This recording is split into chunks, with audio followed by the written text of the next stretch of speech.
وەزیری بەرگری ئەمریکا لۆید ئۆستن دوای گەڕانەوەی لە سەردانێکی کتوپڕ بۆ کیڤ لە سەرەتای ئەم هەفتەیەدا هەفتەیەمین کۆبوونەوەی گروپی پەیوەندی بەرگری ئۆکرانیای لە ڕۆژی چوارشەممەدا ئەنجامدا و ستایشی پابەندبوونی بەردەوامی گروپەکەی کرد بە ئۆکرانیاوە هاوکاتی بەرهەڵستی داگیرکاری رووسیا دەکات.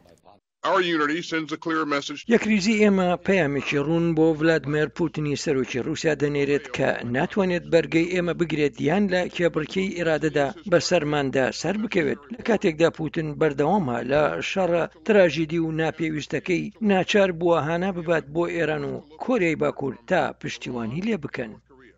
وەزیری بەرگری ئەڵمانیا بۆریس پیستۆرسیش هەروەها لە ڕۆژی سێشەممەدا سەردانی ئۆکرانیای کرد پاکجێکی دیکەی گەورەی هاوکاری سەربازی بۆ ئۆکرانیا ڕاگەیاند بە بەهای نزیکەی 1.4 میلیارد دلار.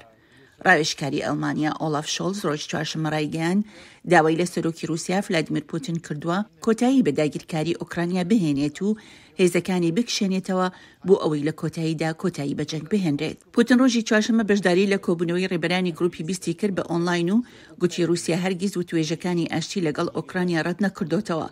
بەڵام ڕێبەرانی ڕۆژئاوا و شارەزایان دەڵێن پوتین هیچ گرنگیەکی بە هیچ دانوستانێک نەداوە بۆ کۆتایی هێنان بە جەنگەکە. هەندێک لە شارەزایانی گەرانی خۆیان دەربڕی لەوەی کە دوو لایەنگری باڵاکەی ئۆکرانیا ئەمریکا و ئەڵمانیا لەوانەیە وا بەدی بکرێن کە لە نزیکەوە پەیوەندیان بە هەوڵە چەقبەستۆکەی جەنگی کیڤەوە هەبێت. ئەلبەتە سەرکەوتن بۆ ئۆکرانیا بەم نزیکانە نایەتە دی. رووسیا دەستی بەسەر نزیکەی لە سەدا حەڤدەی خاکی ئۆکرانیا داگرتووە. رووسیاش بە خێرایی خەرجیەکانی بۆ بەرگری زیاد کردووە و هەروەها تواناکانی هێزی مرۆیی لە جەنگەکەدا بەکار نەهێناوە. بەڵام کەمی چاروەها ئاماژەی بەوەدا کەمەوەی 21 مانگە ئۆکرانیا توانیوێتی داگیرکاری رووسیا کۆنتترۆل بکات. سەرڕای هەڕەشەکانی مۆسکۆ بە فراوانکردنی شەڕەکە کە هەروەها بەرەو پێشچوونەکانی پوتینی شتەگەری تێکەوتووە. رووسیا لە سەرەتای هاوینی 2022ەوە سەرکەوتنیشی گەورەی لە بەرەکانی جەنگ بەدەست نەهێناوە. وەک دەزانی ئەوە زیاتر لە 12 مانگ لەمەوبەرە. رووسیا سەرچاوێکی زۆری خەرج کردو بۆ گرتنی شاری بەخموت کە شارێکە پێش جەنگ 7,000 کەسی تیا بووە.